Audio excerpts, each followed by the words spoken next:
because, you know, that's sexual assault, and then Peter's gonna beat up the defenders. Wait, are you doing like a dark reboot of Spider-Man where he's the villain or something? No, he's a good guy. Remember he saved that one kid from the bully? Oh, right. He's likable. So, and what happens with his investigation into his parents' disappearance? Oh, well, we're pretty much gonna abandon that storyline. What do you mean? How's it resolved? We just don't bring it up again. I don't know. We're just ditching the character's whole initial motivation. Yeah, we're gonna shift the focus to Peter trying to figure out who killed Uncle Ben. Oh, Uncle Ben is in this movie. Yeah, of course. So we're gonna have that whole with great power comes great responsibility line. Yeah, well, I didn't want to use that same line, so I found a way for him to convey the same message in a way that's just as smooth. Oh, how does he say it? He's like, your father lived by a philosophy.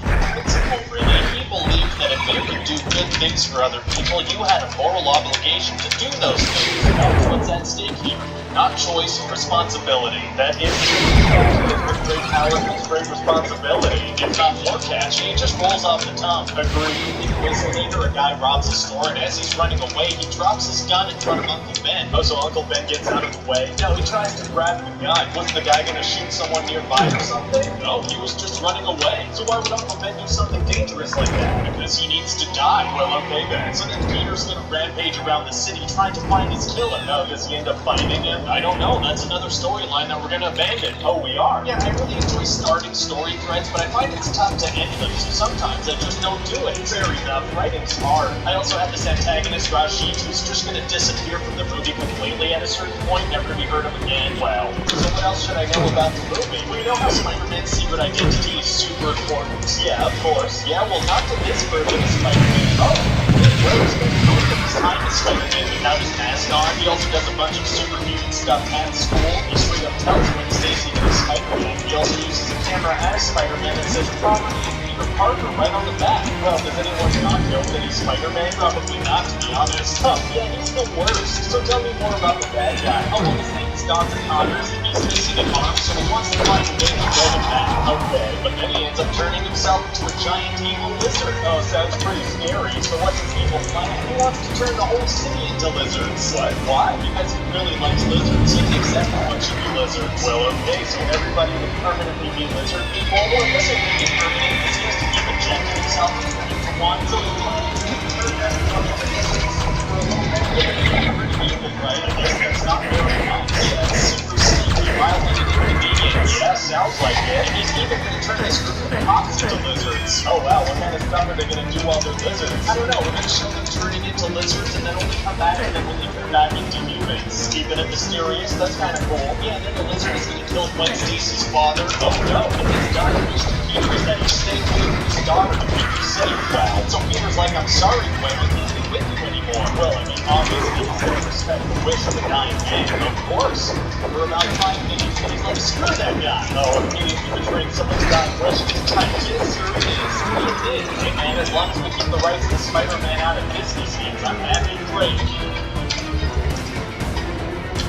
So you have an amazing Spider-Man sequel script for me? Yes, sir, I do. And for this one, I really took a look at how people reacted to Spider-Man 3 to learn what not to do in a Spider-Man sequel. That is smart, because people did not like that movie. Exactly. One of the things that people really hated is that a bunch of time was spent on relationship problems between Peter and MJ. Very true. So instead, what I did was spend a bunch of time on relationship problems between Peter and Gwen Stacy. That's a completely different person. People are going to appreciate that. And instead of being kidnapped and put into dangerous situations like Gwen Stacy just straight up runs into them herself, empowering and dies. Oh my god. But before she dies, Peter's going to be like, I stalked you every single day while we were broken up. Oh, stalking a woman is a super romantic gesture. Yeah, unless you're ugly, then it's horrifying. Thank God Peter isn't ugly or Gwen would have been pissed. Yeah. So what other Spider-Man 3 lessons did you apply to the script? Oh, well, another thing that people really didn't like about that movie was the inclusion of the 3 villains. Right, there was Venom, Sandman, and Green Goblin. Exactly. So I made sure not to make that fantastic. How many villains are there in this one? Still 3, but they're different ones. Oh, so it wasn't that there was too many villains crammed in, it was that they weren't the right ones. Right, so I completely switched it up. Rhino, Electro, and Green Goblin. Oh, well, Green Goblin was in Spider-Man 3 as well. Whoops. Whoopsie. So tell me about Rhino. What's his backstory? Doesn't matter. Fair enough. What about Electro? Oh, well, he's gonna become super obsessed with Spider-Man after Spider-Man saves him and reads his name tag. Okay. And later he's gonna get electrocuted and get bitten by a bunch of electric eels. Oh, and that gives him electric powers? You bet it does, and obviously it also, fixes the gap between his teeth. What? Yeah, he's gonna be in a tank full of eels, and you're just gonna see his teeth get closer together because of the electricity. Why would that happen, though? Well, what are the first things that come to mind when you think of electricity? I guess lightning bolts, eels, right, and also dental work. I'll be honest, if I had to list 5,000 things relating to electricity, I don't think dental work would even make that list. So then how do you suggest we fix the gap in this guy's teeth? He could just not have a gap in his teeth, or continue to have a gap in his teeth? Oh, you sound insane right now. Wait, does the gap in his teeth factor into the plot or something? No. Okay, you know what, whatever, let's just move on. So anyway, later he's gonna be in Times Square absorbing a bunch of electricity, and something's gonna happen that's really gonna turn him into a villain. Oh, what happens? Well, Spider-Man doesn't immediately remember his name, and then he gets jealous when all the screens switch from video of him to video of Spider-Man. That's it. Yeah, also he has voices in his head now or something. We're not really gonna get into it, but he's evil now. That's all you need to know. Well, okay then. So tell me about Green Goblin. Is it gonna be Norman Osborn or his son Harry? Well, it's gonna be Harry, but his dad is gonna be in Julian Bits. Oh yeah? Yeah, Norman's gonna be on his deathbed like, son, I never imagined dying this way. What way? Well, he explains to Harry that he had this super rare disease that only affects Osborn for some reason. Oh no. Yeah, and also that it started to affect him when he was Harry aged. He's probably gonna get sick too. I thought he said he never imagined dying this way, but he's been dying this way for 40 years. That's right. Well, it's not very good at putting two and two together. Yes, that's what we've been going to die. Harry, oh no. Remember how we were childhood best friends? Like Peter was best friends with Harry Osborn? Yeah, but pretty much the entire first movie has to do with Osborn stuff. He never once mentioned he had a personal relationship with Harry Osborn. I guess he forgot about it. Yeah, what a horrible memory.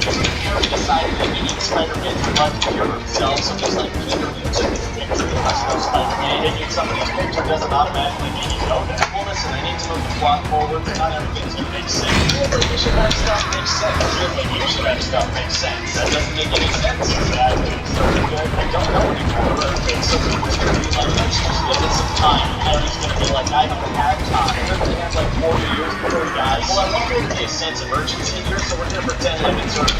You say so. What else happens with the movie? When you have Aunt May become a nurse? Oh, where's that story thread gonna go? No, wow, well, for her, I guess. Yeah, it's not easy to become a nurse. I'm really proud of her. It'd be pretty cool if you factored into the story in a meaningful way. Yeah, but it's not gonna though. Oh well. So what else should I know about the movie? Well, people really liked when Spider-Man cracked jokes in the first movie, so in this one he's gonna prioritize jokes over human life. Oh, he is? Yeah, like he's gonna have an opportunity to stop Rhino, but instead he's gonna crack some jokes and let him continue his rampage for another 5 minutes. Very irresponsible. And when Electro is going crazy in Times Square, Spider-Man's gonna take the time to put on a fireman hat, even though people are about to die. Oh, playing dress up during life and death situations is tight. It's also extra dangerous because for some reason every time there's a major crime in New York, everyone forms a crowd to watch. Well, the people of New York have no sense of self-preservation. We're also going to have a big story together. Peter discovers that this father gets his own DNA into the Osborn spiders, and only somebody from his own bloodline would ever get superpowers from that, really overcomplicating his origin story. Oh, wait till you hear how Peter discovers it. Do tell. He's going to break his dad's old calculator and finds the subway code.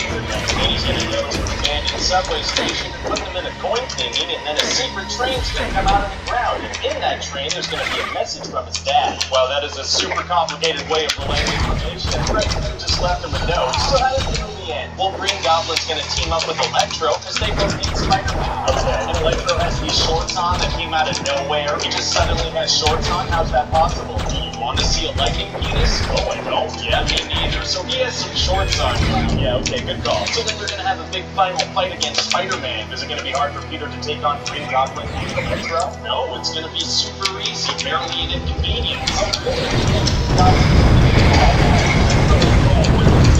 Attacking Spider-Man? Right. I thought the whole thing was that they were going to team up. Yeah, they're going to team up individually, one after the other. Pretty awful strategy, but okay. And then we're going to have Harry Osborn in prison, and we're going to tease his plan for the Sinister Six. Oh, that's exciting. Yeah, he's going to arrange to bring Rhino out of prison and give him a Rhino outfit. What's that going to accomplish? Oh, something, I suppose. Well, and then Spider-Man's going to swing a manhole cover at him, and we're going to cut to the credits. Oh, we're not going to show how that fight ends. We will show it at the beginning of the third movie. Well, assuming people enjoy this one. Hey, if Tobey Maguire got 3 Spider-Man movies, Andrew Garfield's getting at least 3. Yeah, you're probably right. So, you have a third Spider-Man movie for me? Yes, sir, I do. So I was thinking in this next one we could have Peter Parker's whole emotional story revolve around Tony Stark. Oh, I like the sound of that. Is he on the run on the... Hi there, hello. Yeah, can I help you? I'm just Peter back from Sony. I came to talk to you about that offer Spider-Man arrangement. Oh, yeah, it was a really good new arrangement. I'm gonna make a ton of money this way. Yeah, but see, I kinda like the version where I make more money, but I like the whole thing. What's the better involved the problem? That's also my actually more than enough money for a friend.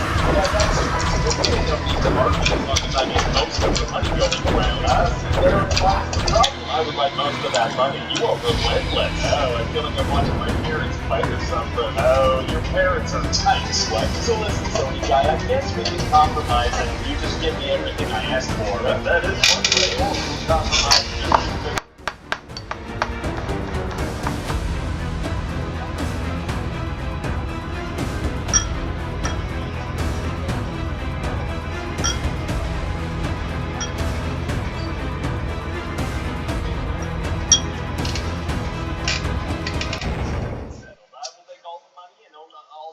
That's not, no, I don't agree with that. I mean, just let us know Spider-Man. We own everything. We're I'm thinking Spider-Man, not thinking what?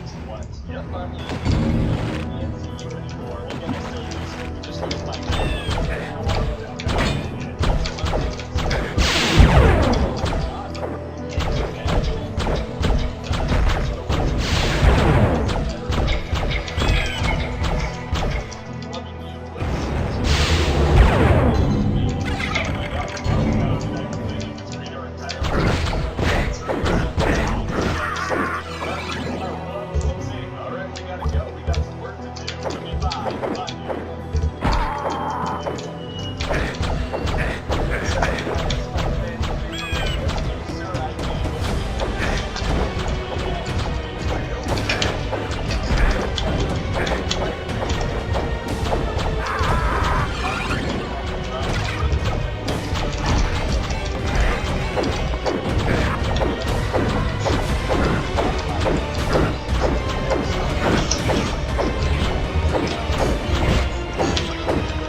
powers, and the skeleton is plated with a super strong metal advantage.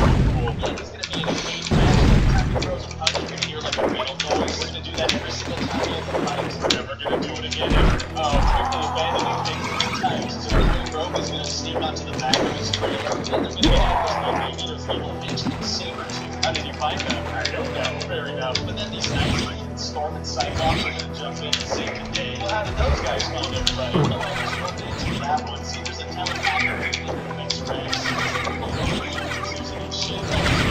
So why doesn't Professor X use Cerebro to track down Magneto? Well, Magneto has a special helmet thing, so Professor X can't track him or read his mind. Oh, and Magneto made those special helmets for all his henchmen too? No, he's the only one that gets to wear one. So Professor X can track the henchmen and find them all? Well, yeah, he's not going to problems we can solve too quickly. Oh, stretching things out is tight. We're also going to have a really cool scene where Professor X might control saber tooth and grabs Magneto by the throat. So Magneto's definitely going to get all helmets after an incident like that, right? No, but like I said, he's the only one. Well, okay, then anyway, I imagine Professor X is going to bring along Magneto's helmet.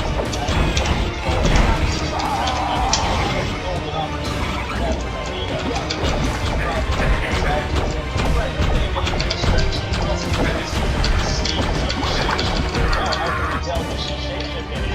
Flash her eyes yellow whenever she's moving super evil. What is she do that for? Us? Gotcha. That's why way later Magneto's going to use a machine to activate the powers of the Senator that defeats demons. Oh, interesting. But the Senator's going to end up getting some water-type powers and he just uses them Mars. Magneto didn't know what that powers he was going to get. He was going to put himself into Mars. So what happens when the Senator got crazy powers and he's going to kill Magneto and my next computer would die. So that's a massive gamble. Yeah, I think we got really lucky. Wow. So then Magneto's going to want to turn a bunch of Senators into mutants, so he brings his machine to the Statue of Liberty, and there's going to be a big fight with Storm going to fight against this toad guy. So, to make this into a super badass movie, it's about this cool character in the sequel with an awesome line. Is that hard to do? No, it's super easy, barely even convenient. Oh, really? Yeah, just have to crack a little joke before killing you. Oh, kind of like a John McClane and Die Hard kind of thing. So what the jokes is like, do you know what happens to a toad when it's struck by lightning? The same thing that happened to her. It's a lightning, so what was the joke? What was the joke? The lightning thing? That didn't seem like a joke because it didn't just speak the fact about lightning. Well, she's a teacher, not a comedian. That was his line. Oh, okay, I guess that is just a terrible line. Let's hope so. I like it. Something to make a franchise out of, you know? Something that's ours that nobody can ever take away from us.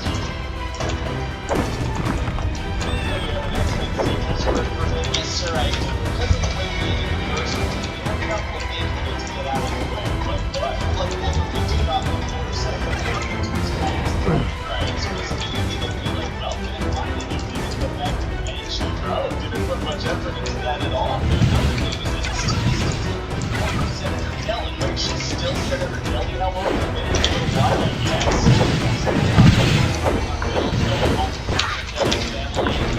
Yeah, Mystique is a full-time public servant now, but sometimes she flashes her eyes yellow.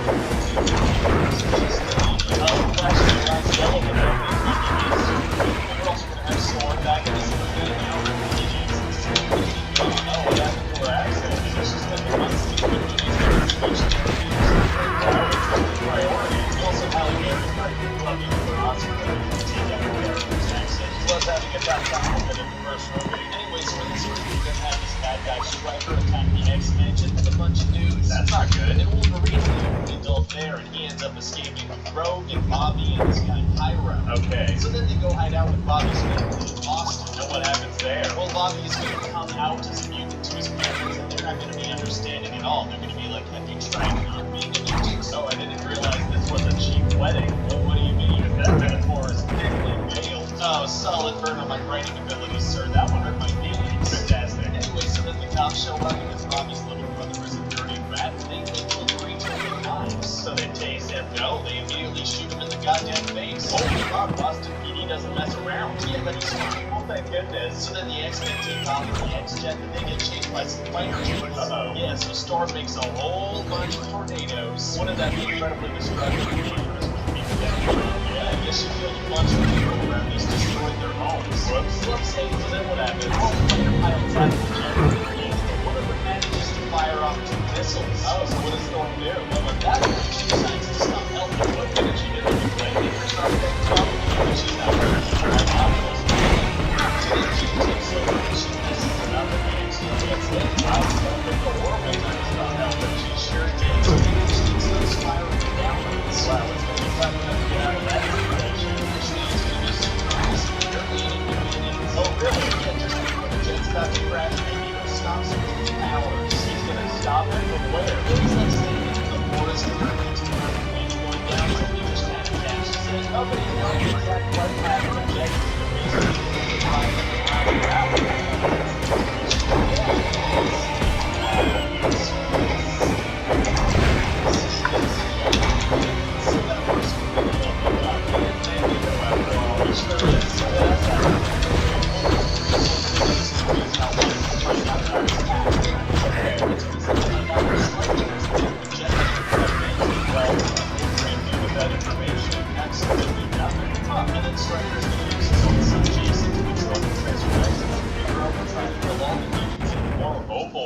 Magneto's gonna stop him and be like, hey, kill all the humans instead. Well, so what happens with the humans? Well, Professor X starts to do his thing, so all the humans in the world kind of freeze up and have these crazy pain seizures. Wow, so we're actually gonna have Professor X kill a bunch of people? That's dark. No, he's not gonna kill anyone. They're just gonna kind of freeze up in pain. But what about the humans that are driving on the freeway or piloting planes or in the middle of surgery? Wouldn't they all die?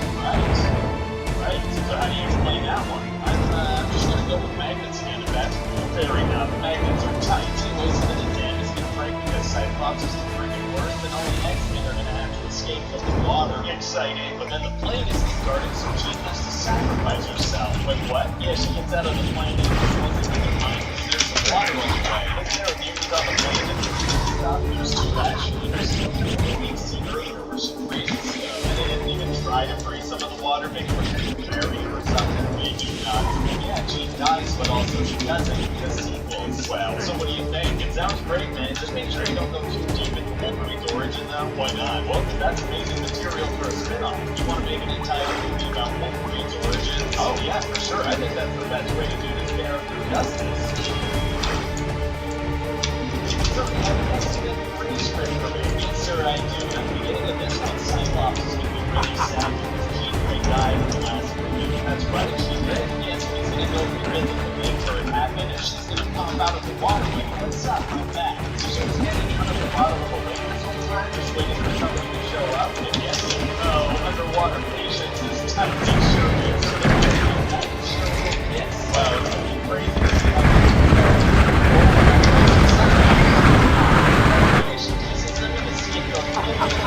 guys off screen or something, I don't know.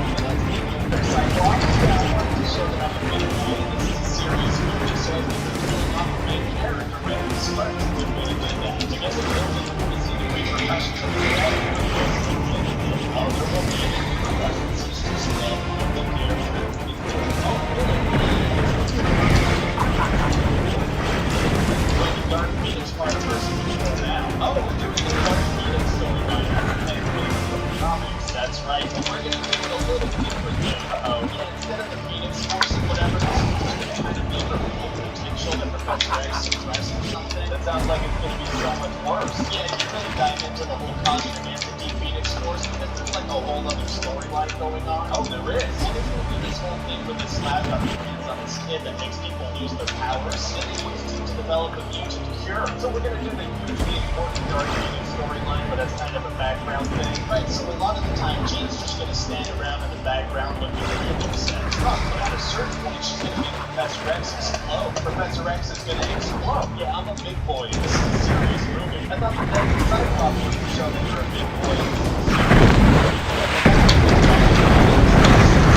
I'm just going to, destroy something we set up in the first two movies. Well, okay then. So tell me more about this movie. Well, we're going to have Magneto gather a bunch of mutants together. Oh, what kind of mutants? One's a little porcupine and you should be us two. The other one's a gypsy. Those don't sound super exciting. No, we're talking about exciting.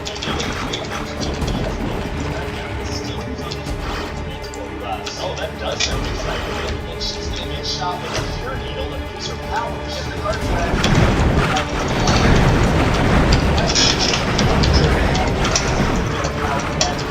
No, she's done.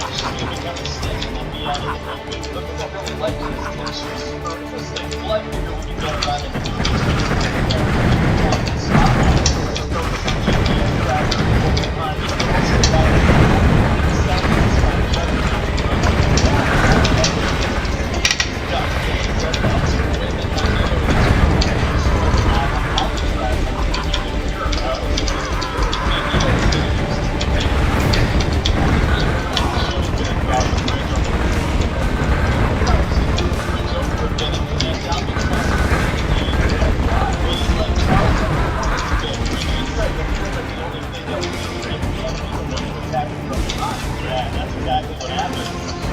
So that's going to be a big battle scene, even though Magneto can easily get hit at any time. Even though Magneto can easily get hit at any time. The thing about Magneto is that he uses split powers for preventing teleportation, but never to fight people. Then I imagine Dark Phoenix will just kill everybody. For sure, but she's mostly just going to dramatically stand behind Magneto. Why wouldn't she just kill everybody they want to kill them? Well, if Phoenix and Magneto use their full powers, then there's no need to have a fun little battle where the lesser uses their powers. Okay, gotcha. Yeah, so this gives me this whole thing where Magneto's crew are trying to kill the little pure boy. Well, so Nightcrawler teleports in and saves the boy. No, he doesn't. Why not? Well, because I forgot he existed until you just brought him up, so he's not in the movie. Fair enough. So anyway, eventually Wolverine and Beast are going to stab Magneto with the pure needles, and he's going to lose his powers. Oh, wow. But then Jean Grey's going to go all Dark Phoenix and start destroying stuff. Oh, boy. Yeah, the Wolverine can regenerate, so he starts walking towards him. Very cool. Yeah, his clothes are going to disintegrate as he walks. His shirt is going to disintegrate as he walks, and his pants are fine. There you go. And then he's going to stab her with the pure needle, so he loses her powers, too. No, with his claws, so she dies. What? Yeah, so now we have main characters, two great villains with lots of power. Rome gets rid of her powers. Leave the door open for sequels after all your big boy stuff. Actually, Superman and Superman oh, really? Yeah, we have a little scene at the end where Magneto's in a public park and he makes a little bit of a chess piece so, but apparently you can destroy the Golden Gate Bridge and there's no consequences. I didn't know that. So what do you think of the movie? To be honest, I'm not exactly sure about the way that we're going to put this in. I'm pretty sure it's the right way to go.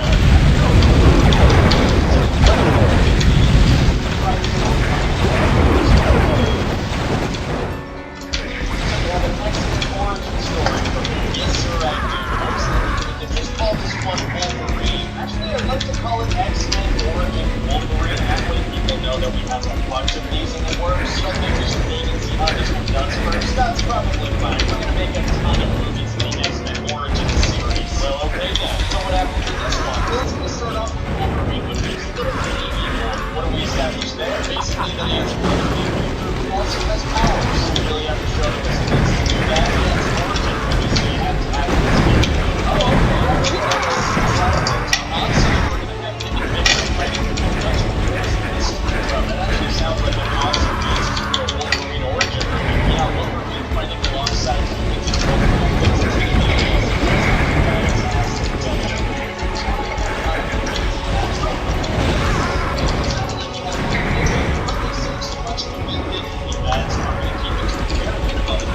that seemed like a bad idea, but the way you said it sounded kind of wise, so I'm on board. Pretty cool, so what are we going to watch?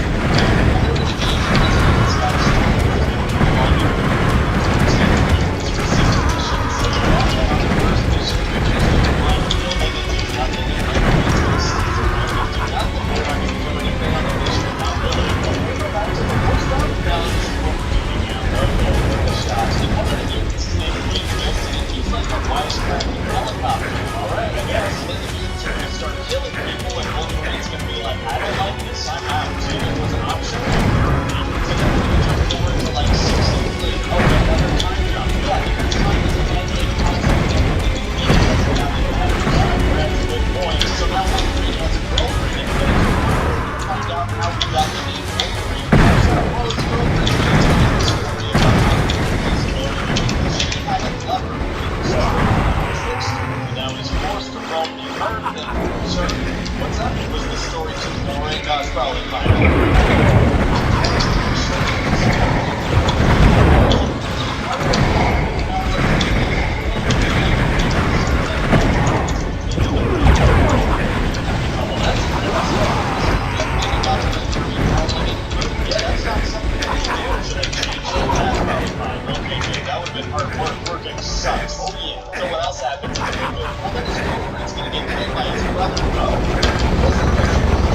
Oh, that's fun. Cartoons are fun. And then Wolverine's gonna go to kill Stryker when we find out that his girlfriend wasn't actually dead.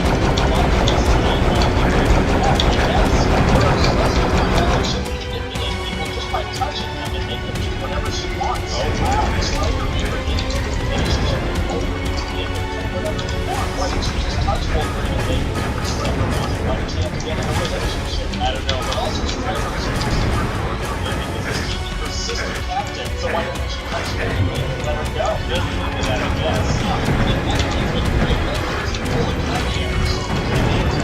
Yeah, but then Stryker unleashes a modified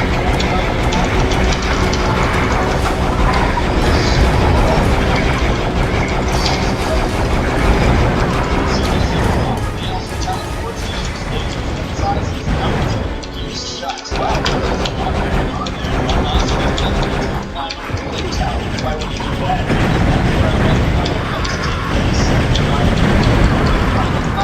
Why would the character go there? Because that's where the fight's gonna be. Well, okay then. So then he and his brother are gonna fight together.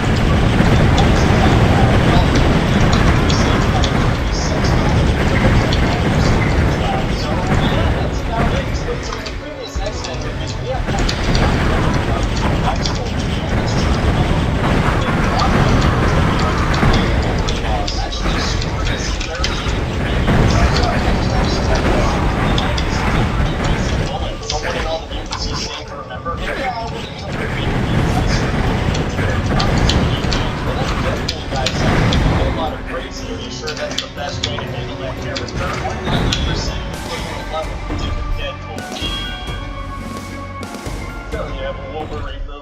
Yes, sir, I do. So we're gonna meet Wolverine back when he was a prisoner of war in Nagasaki.